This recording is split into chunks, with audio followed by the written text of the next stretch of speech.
Hello everyone, कैसे हैं आप सभी। चलो आज हम बात करते हैं फाइनेंशियल मैनेजमेंट चैप्टर में कैपिटल स्ट्रक्चर के बारे में। क्या होता है कैपिटल स्ट्रक्चर, हम इस वीडियो में डिस्कस करते हैं। तो शुरू करें आज की क्लास।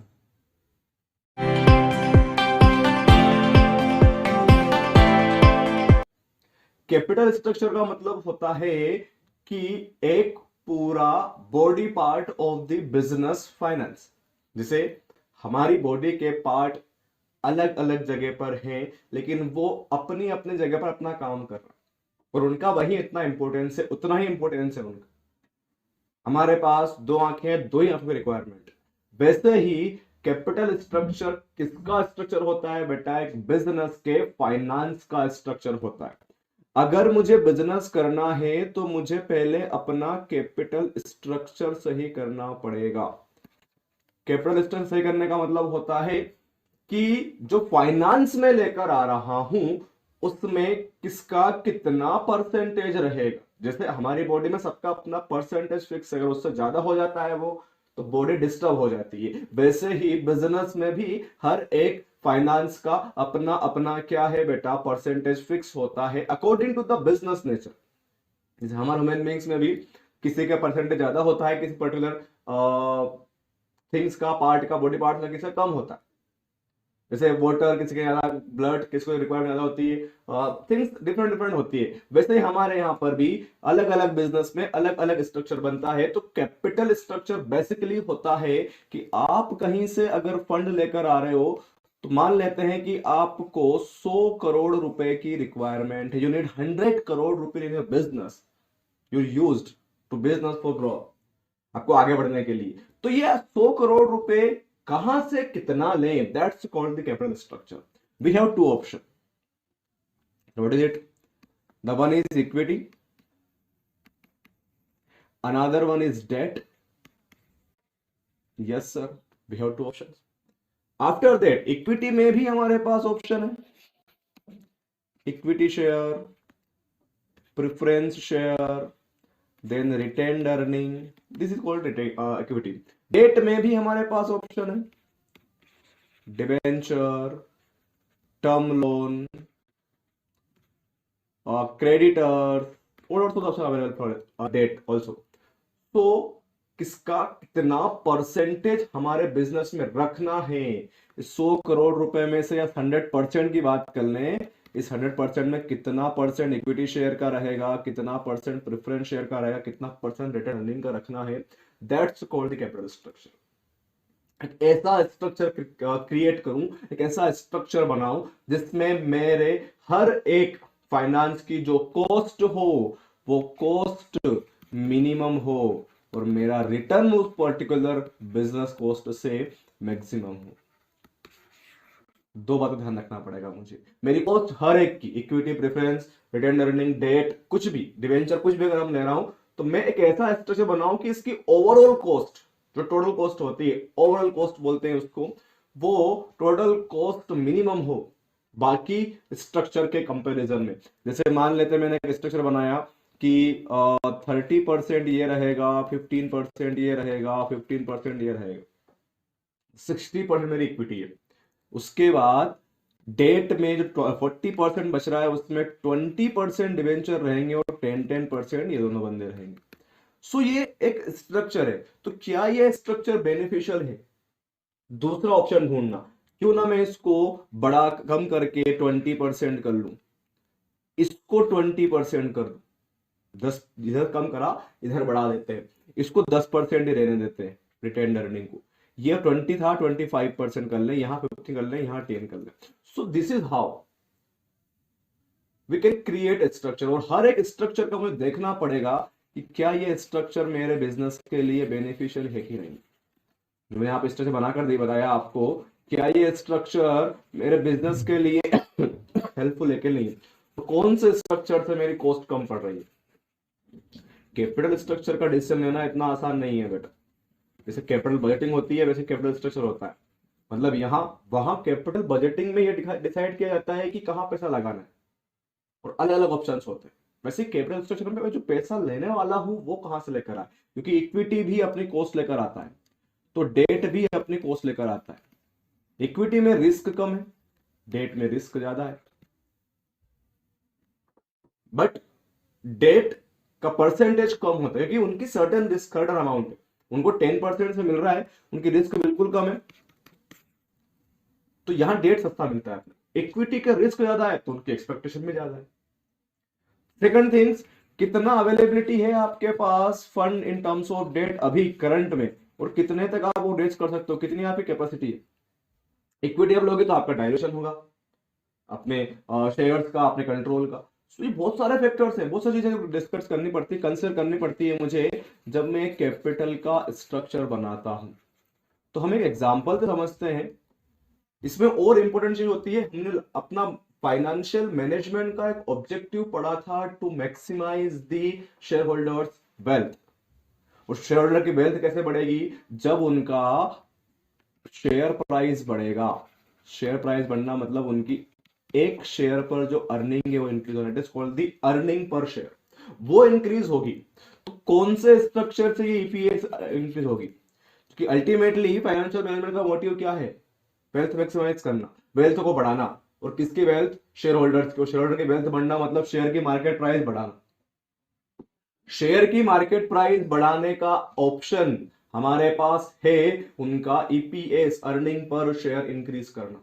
अगर उनका अर्निंग पर शेयर इंक्रीज होगा तो डेफिनेटली ज्यादा से ज्यादा हमारे पास इन्वेस्टर्स इन्वॉल्व होंगे और हमारा मार्केट का शेयर प्राइस है वो इंक्रीज होगा। पर उसके लिए मुझे ऐसा कैपिटल स्ट्रक्चर बनाना पड़ेगा ताकि मैं इसको सही तरीके से मैनेज कर सकूं। एग्जाम्पल से हम समझते हैं कि किस तरीके से ये होता है। For example, we need total fund we need to invest in the business is 30 lakh, 30 lakh रुपए की मुझे जरूरत है। एंड अगर मैं लोन लेता हूं इस 30 लाख में से कितना भी, ये पूरा रिक्वायरमेंट है मुझे 30 लाख रुपए की। अगर मैं कुछ भी लोन लेता हूं इसमें से 1 लाख, 2 लाख, 10 लाख, 20 लाख और पूरा 30 लाख, तो मुझे 10% से इंटरेस्ट देना पड़ेगा उसमें। पूरा 30 लाख लेंगे तो भी, कम लेंगे तो भी, जितना आप लोगे उसका इंटरेस्ट आपको देना पड़ेगा। डेफिनेटली बिजनेस कर रहे हो, प्रॉफिट कमा रहे हो, तो टैक्स रेट भी आपको कंसिडर करनी पड़ेगी। तो टैक्स रेट जो है वो 30% है आपकी। Whatever you earn you have to pay 30% as a tax. And EBIT, earning before interest and tax, इसका मतलब क्या होता है बेटा, इसमें से कंट्रीब्यूशन जो कॉस्ट होती है, variable cost, fixed cost already minus कर दिया है। It is only and only for the financial terms, mean in terms of finance. Like मुझे डिवेंचर का पेमेंट करना है इसमें इंटरेस्ट का, और इक्विटी वाले को देना है उनका dividend in terms of EPS हम बोल सकते हैं।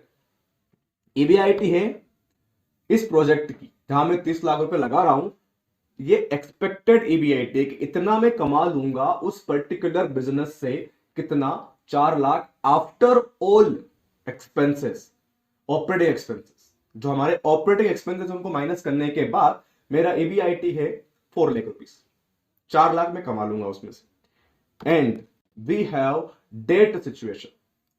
अगर मैं डेट लेता हूं मतलब मैं लोन लेता हूं, सिचुएशन नंबर 1 में हम क्या कर रहे हैं, हम लोन ले रहे हैं 1 रुपए का भी नहीं, हम एक सिंगल पैसे का भी लोन नहीं लेते हैं।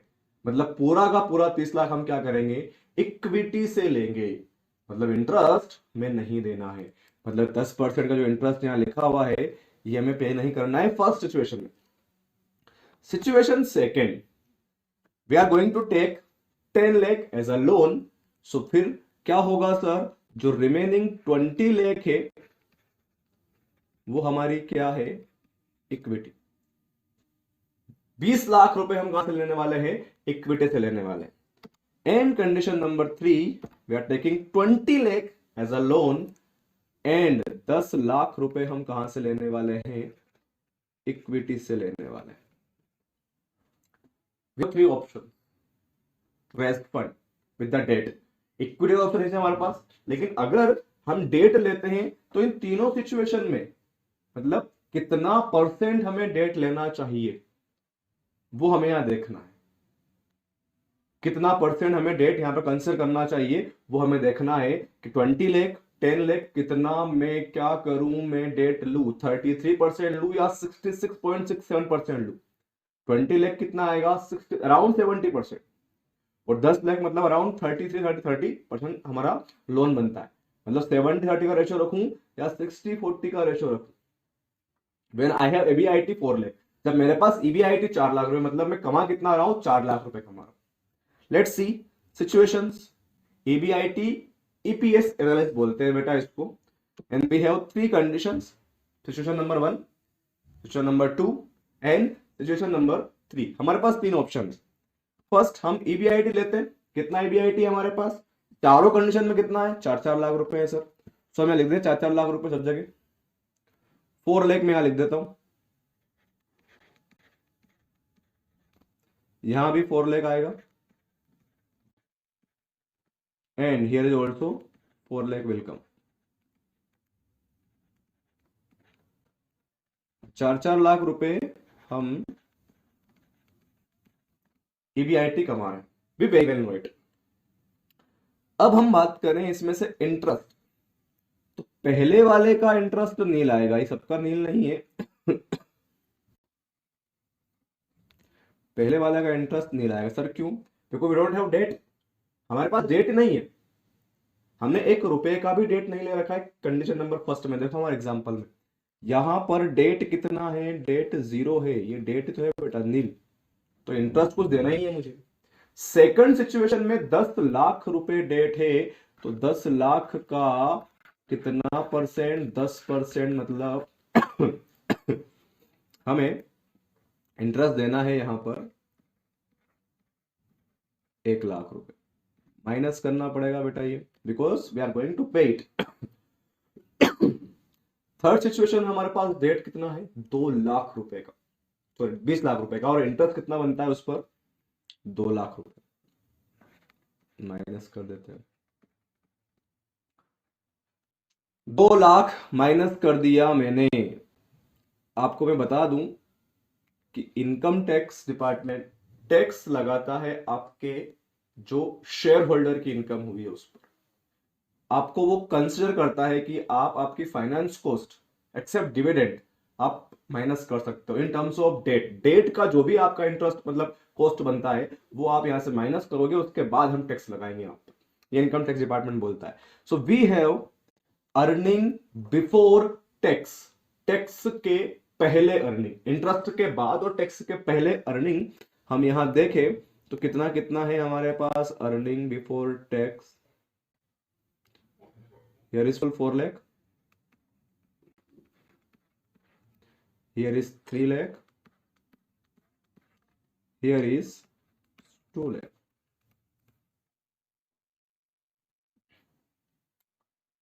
Okay, let's minus the tax, earning before tax में से, और टैक्स माइनस कर देते हैं हम। 30% है बेटा ये एट द रेट सर। 30% किसका, जो आपका अर्निंग बिफोर टैक्स आया, मतलब 4 लाख, 3 लाख और 2 लाख का 30%, तो यहां आएगा 1,20,000 रुपए, माइनस करूंगा मैं इसको, यहां आएगा 90,000 रुपीज, इसको माइनस करेंगे, और यहां आ रहा है 60,000 रुपीज। सबसे ज्यादा टैक्स कहां लगा, जहां सबसे कम डेट है। Let's see profit after tax कितना आएगा, अर्निंग आफ्टर टैक्स कितना आएगा, मतलब ये जो प्रॉफिट बचा है अब ये है only and only for share holders.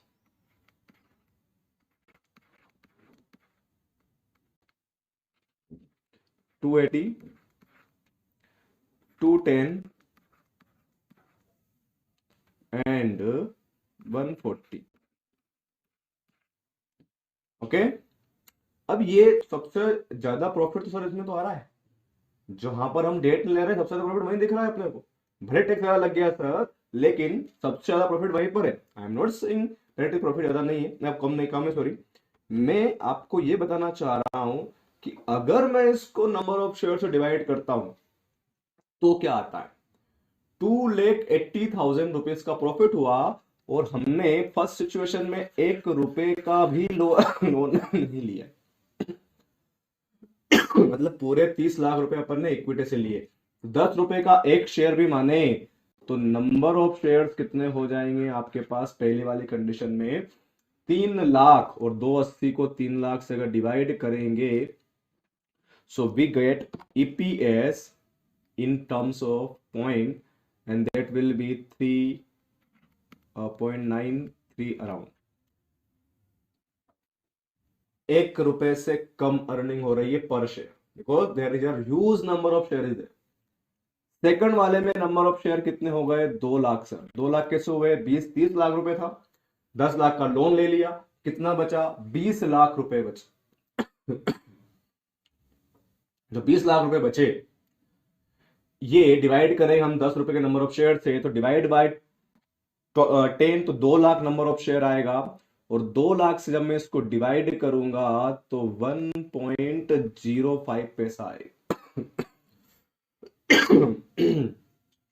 1.05 पैसा आ रहा है। 1 रुपए से ज्यादा कमा रहे।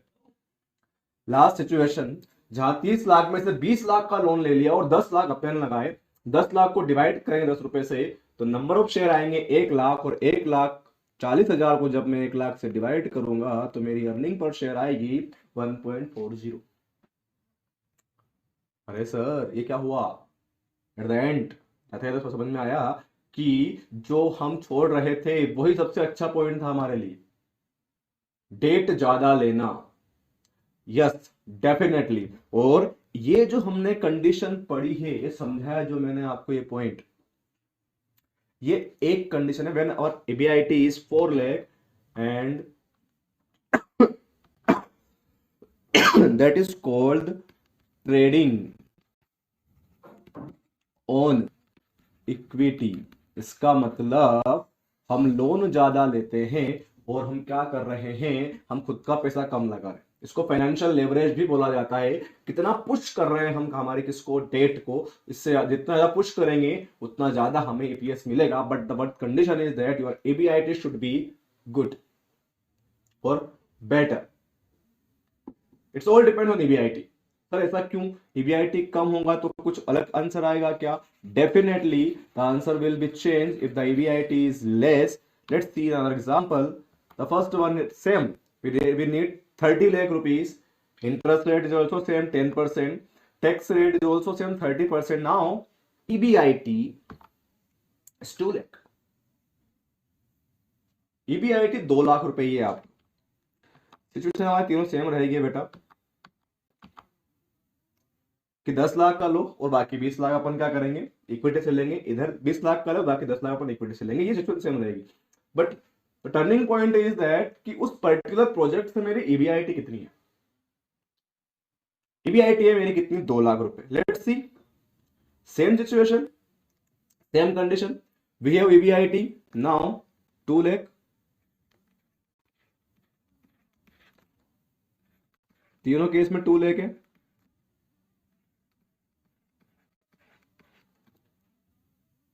And interest in the first situation is nil. In second situation, same 1 lakh. In third situation, the interest is 2 lakh.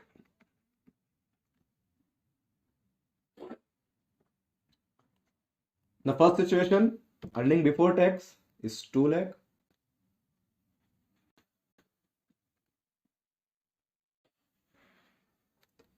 हम यहाँ पे माइनस करने वाले हैं बेटा इसको। We are going to minus it. तो यहाँ ईबीआईटी आप ईबीटी सॉरी, ये 1 लाख। हाँ देश कुछ नहीं बचा आपके पास, टैक्स देने के लिए भी पैसा नहीं बचा आपके पास। टैक्स इस पे लगेगा 30% से कितना, 60,000 रुपए। इस पर 30,000 रुपए। अब तो कुछ है ही नहीं ना इधर तो। टैक्स माइनस कर देंगे तो अर्निंग आफ्टर टैक्स बचेगा 140 और 70,000। Now when we divide it with the number of shares, 3 lakh से डिवाइड करेंगे इसको। 30 लाख पूरे अपन ने कहां से ले लिए, हमने 30 लाख रुपए पूरे ले रखे हैं इक्विटी से, तो डिवाइड 3 लाख से करना पड़ेगा।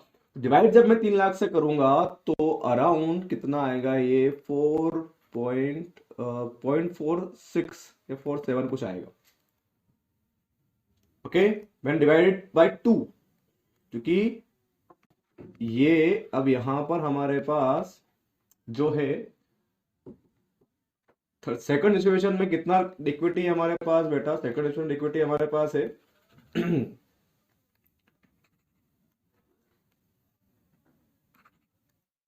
नील। लास्ट सिचुएशन नील आ गई। सेकंड में हमारे पास 2 लाख रुपए, 20 लाख था, डिवाइड बाय 2 लाख किया मैंने तो 0.35 आया, और लास्ट सिचुएशन में तो नील आया। इसका मतलब सर क्या सही है, it's all depends on your EBIT, one of the factors, not all factors. EBIT पर इफेक्ट करता है, साथ साथ में आपको और भी एनालाइज करना पड़ेगा। मैंने दोनों एग्जांपल आपको यहाँ बताया है, दोनों सिचुएशन मैंने आपको बताई है, और दोनों में अगर आप देखोगे तो समझ में आता है कि ईबीआईटी आपका अच्छा रहेगा तो आप ट्रेडिंग ऑन इक्विटी कर सकते हो, बट अगर आपका ईबीआईटी अच्छा नहीं है तो आपको ट्रेडिंग ऑन इक्विटी नहीं करना चाहिए। क्योंकि ईबीआईटी जब अच्छा रहेगा तो क्या होगा बेटा, आप ज्यादा से ज्यादा लोन ले सकते हो प्रॉफिट ज्यादा हो रहा है, you ready to pay more amount as a interest. अगर प्रॉफिट कम हो रहा है तो आपका इंटरेस्ट का अमाउंट ही आपसे निकल नहीं पा रहा। देखो यहाँ देख रहा है 2 लाख कमा, 2 लाख खर्च कर, तो बचा क्या सामने वाले बंदे के लिए? 10 लाख के इक्विटी शेयर भी अगर आपके पास है तो वेट कर रहे हैं वो। On that time you can not play with the debt. But अगर आपके पास डेट कम है, मतलब ईबीआईटी ज्यादा है, प्रॉफिट ज्यादा हो रहा है, then you can play with the debt. आप डेट के साथ खेल सकते हो, ज्यादा पैसा किसी और का यूज करके बेनिफिट ले सकते हो। That's called trading on equity बेटा। ट्रेडिंग ऑन इक्विटी का मतलब क्या होता है सर, वो भी बता दो आप मुझे मतलब क्या कि आपने डेट लिया 10% से, आप उससे कमा रहे हो 15%, मतलब पैसा किसी और का, आप इंजॉय भी कर रहे हो, 10% उसको भी दे रहे हो, और उसके पैसे से आप कितना कमा रहे हो। But it's all depends on EBIT also, other factor also. ऐसा नहीं है कि आप केवल उसी को कंसिडर करोगे। आपकी ईबीआईटी अच्छा रहेगा तो आप फाइनेंशियल लेवरेज का फायदा उठा सकते हो, but it is called financial leverage also. जितना ज्यादा पुश करोगे आप in terms of debt, EPS will be more, but it's all depends on earning before interest and tax. जितना ज्यादा रहेगा उतना ज्यादा आप इंटरेस्ट ले सकते हो, लोन ले सकते हो, क्योंकि इंटरेस्ट पे करने के लिए ज्यादा रेडी होते हैं। जितना कम रहेगा उतना आप ट्रेडिंग ऑन इक्विटी नहीं कर पाओगे।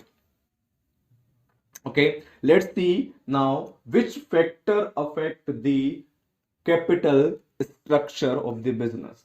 Factor affecting the capital structure of business, the first point is given there, cash flow position. Definitely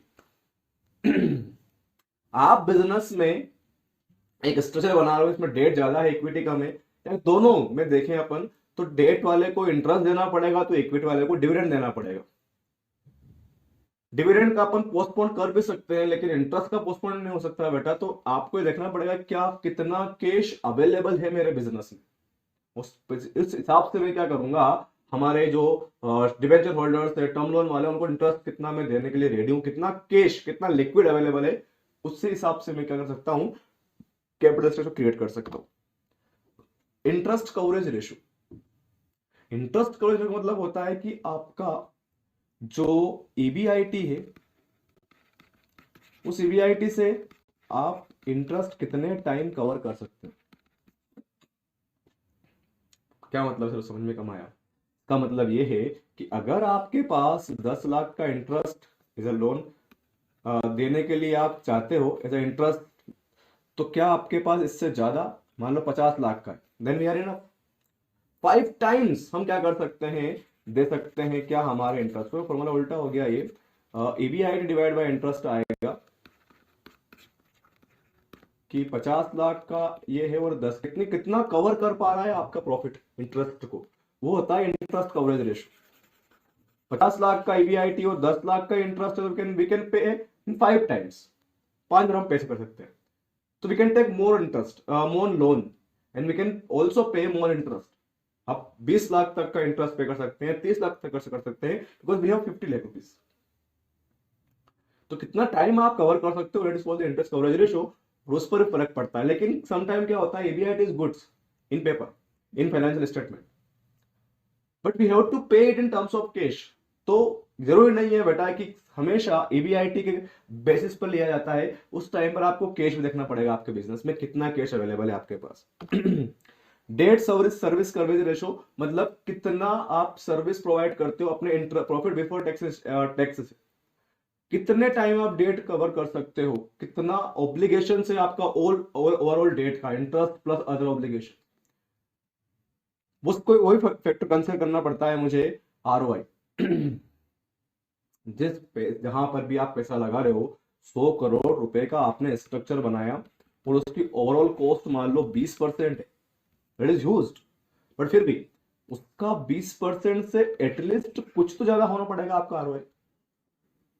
overall cost अगर 20% इसमें इक्विटी डेट सब आ गया, debenture, equity, preference share, retain earning, everything, आपने जो स्ट्रक्चर बनाया उसकी ओवरऑल एवरेज कॉस्ट कितनी आ रही है, सब मिलाकर 20, किसी के 15% है, किसी 25% है, किसी 18% है, एवरेज कॉस्ट जो आई वो 20% आई। डेफिनेटली आप उस पर्टिकुलर स्ट्रक्चर से कितना एक्सपेक्ट करते हो इन्वेस्टमेंट में, मोर देन 20%। तो ये ROI भी आपके स्ट्रक्चर को अफेक्ट करता है। आपने 20% कॉस्ट बना ली, देन आपको देखना पड़ेगा कि जहां इन्वेस्टमेंट कर रहा हूं क्या वो 20% से मुझे ज्यादा दे रहा है कि नहीं दे रहा है, otherwise I will not use this structure. Cost of debt, one of the cost of the overall cost, जो ओवरऑल कॉस्ट है उसमें से एक कॉस्ट होगी डेट की। तो डेट कितना महंगा पड़ रहा है उस पर भी आपका कैपिटल स्ट्रक्चर इफेक्ट करता है। ज्यादा महंगा है, एग्जाम्पल नंबर 2 की बात करें पर बहुत महंगा पड़ रहा है, you can not take it. Example number सस्ता पड़ रहा है, हमारे लिए बहुत बेनिफिट वाला काम है, क्योंकि डेट जितना डिपेंड करता है EBIT पर, क्योंकि डेट की जो कॉस्ट है वो नॉन टैक्सेबल है, रिफंडेबल मींस उस पर टैक्स नहीं लगता और वो डिडक्टेबल है फ्रॉम दी प्रॉफिट। तो अगर टैक्स की रेट ज्यादा रहेगी तो we can take more debt, वो कॉस्टली नहीं पड़ता, सस्ता पड़ता है बेटा APS के फॉर्म में। टैक्स रेट बता रहा हूं मैं आपको, टैक्स रेट ऑल्सो अफेक्ट, ज्यादा टैक्स रेट रहेगी we can take more debt. Example number 1 देखो आप, फर्स्ट एग्जाम्पल वही देखा अपन ने कि जहां ज्यादा डेट था वहां टैक्स का बेनिफिट ज्यादा मिला मुझे। तो अगर टैक्स का रेट ज्यादा है तो we can take more debt, कम है तो फिर हमको देखना पड़ेगा। Cost of equity, expectations of the share holders, most expensive riskable finance, क्योंकि ये बहुत रिस्क वाला होता है, बहुत एक्सपेक्टेड होता है, इनका बहुत महंगा पड़ता है। तो ये देखना पड़ेगा कितना एक्सपेक्टेड करते हैं अपन से, वो ज्यादा कर रहे हैं तो छोड़ो, डेट लो, सस्ता पड़ेगा, ठीक है। उसके बाद फ्लोटेशन कॉस्ट, डेट लेने में खर्च ज्यादा आ रहा है या इक्विटी को लेने में खर्च आ रहा है। इक्विटी मतलब अंडरराइटिंग कमीशन, उनको शेयर इशू करना, बोरोवेंट शेयर इशू करना, बहुत सारे ऑप्शंस, सब्सक्रिप्शन, बहुत प्रोसेस होती है उसमें, तो उसकी कॉस्ट ज्यादा है कि लोन लेने की कॉस्ट ज्यादा है, डिवेंचर के टर्म्स में, टर्म लोन के फॉर्म में किसकी कॉस्ट ज्यादा है, फ्लोटेशन कॉस्ट जिसको बोला जाता है, वो भी हमारे बिजनेस के कैपिटल स्ट्रक्चर को अफेक्ट करता है। रिस्क कंसिडरेशन, इक्विटी सस्ता मिलता है इन terms of risk, less risky होता है, डेट ज्यादा रिस्की होता है। तो आप कितना रिस्क बियर करने के लिए रेडी हो, if you ready for more risk then you may take debt, if you are not ready to pay or bear more risk then you should go for equity। आपको कहां जाना चाहिए, equity में जाना चाहिए। It's all depends on your risk consideration, आप कितना risk beer करने के लिए रेडी हो। नहीं यार मुझसे ज्यादा रिस्क बेयर नहीं हो पाएगी, इतना तो मेरा टर्नओवर नहीं है, इतना तो मेरी EBIT नहीं है, I can not handle it, go for equity, कर सकता हूं, I can manage it, I have another option, I have another plan for it, I can take more risk. Go for that. Not worry. Flexibility. आपके पास availability कितनी है to take the loan, to take the debt. आपने एक fix कर रखा है कि 100 करोड़ रुपए में से मैं 70 करोड़ रुपए का 70% सॉरी 100% 70% में लोन लूंगा, और उसमें से ऑलरेडी आपने 40% का डेट ले रखा है। So you are flexible only 30%। आप 30% तक का ही क्या कर सकते हो, अब डेट ले सकते हो, बाकी 30% तो आपको इक्विटी लेना ही पड़ेगी, क्योंकि ऑलरेडी यू हैव 40% डेट, और आप 70% से सिंगल परसेंट भी डेट को क्या नहीं कर सकते, बियर नहीं कर सकते। आपकी जो कॉस्ट है वो हो जाएगी। तो आपके पास जो गेप बची 30% की बची, तो फ्लेक्सिबिलिटी कम करना है, बढ़ाना है, ये डिपेंड करता है आपके कैपिटल स्ट्रक्चर पर। Control, if you take more equity your control will be dilute, आपका कंट्रोल कम हो जाएगा। पहले वही हमने वहां पढ़ा था फाइनेंशियल या कैपिटल बजटिंग में भी, फाइनेंसिंग डिसीजन में भी, वही कि 10 लोग हैं हमारे यहां पर जो इक्विटी में है, कंट्रोल 10 लोगों के पास है, आप ज्यादा इक्विटी शेयर इश्यू करोगे, 20 लोग हो गए, अब आपका कंट्रोल डाइल्यूट हो गया, 50% हो गया। जहां आपका डिसीजन पहले 100% था, मतलब 10 में से एक हिस्सा आपका था, 20 में से एक हिस्सा हो गया आपका, 1/4 हो गया, 1/2। So your control is dilute. तो आप क्या चाहते हो, कंट्रोल डाइल्यूट ना हो, then go for equity, sorry debt. If you can you on that चलेगा, इतना चलेगा, इतना डाइल्यूशन चलेगा, मैं मैनेज कर सकता हूं इसको, then go for equity, no worry about it. Regulatory framework, sometime we have to follow the regulatory framework, it is framed by the Companies Act, SEBI and other regulatories। Stock exchange market हो गया, बहुत सारे options available है, तो वो बताते हैं आपको कि आपको इतना ही डेट लेना है, इतनी ही इक्विटी लेना है, you can not take more debt more equity, तो आपको उनको फॉलो करना पड़ेगा। स्टॉक मार्केट कंडीशन क्या है, कौन सा बजट, मतलब कौन सा फैक्टर यहाँ ज्यादा सस्ता पड़ रहा है। इक्विटी में अगर आप घुसोगे, इक्विटी में अगर जाओगे, तो क्या इक्विटी खरीदना भी चाहते हैं कि नहीं चाहते हैं लोग। आपने आईपीओ लेकर आ गए मार्केट में, हम तो इक्विटी से करेंगे, इक्विटी इशू कर दिया, पता चल रहा है कोई खरीद नहीं रहा है आपकी equity, nobody is there for purchase your equity, can not take it. तो कंडीशन क्या है मार्केट की, वो देखना पड़ेगा। Last, the most important things, मेरा भाई कैसा क्या कर रहा है, अगर वो ग्रो कर रहा है, then copy the same the structure in your business. Same business है, वो ग्रो कर रहा है, तो आपको कॉपी करना चाहिए मेरे हिसाब से। हमारी अलग स्ट्रेटेजी है सर, हम और ज्यादा जाना चाहते हैं, पहले वहां तक तो पहुंचो, देन यू में चेंज इट।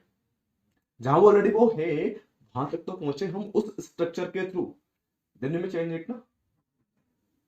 तो अदर कंपनीज का स्ट्रक्चर क्या है, ये भी आपके कैपिटल स्ट्रक्चर के डिसीजन को अफेक्ट करता है। So this all are the factors which affect my capital structure decisions. Okay, इस वीडियो में हमने कैपिटल स्ट्रक्चर के बारे में सब कुछ पढ़ा, देखा और समझा एग्जांपल के साथ। नेक्स्ट वीडियो में हम इस चैप्टर कंक्लूड करेंगे with the fixed and working capital. तब तक के लिए thank you, have a good day.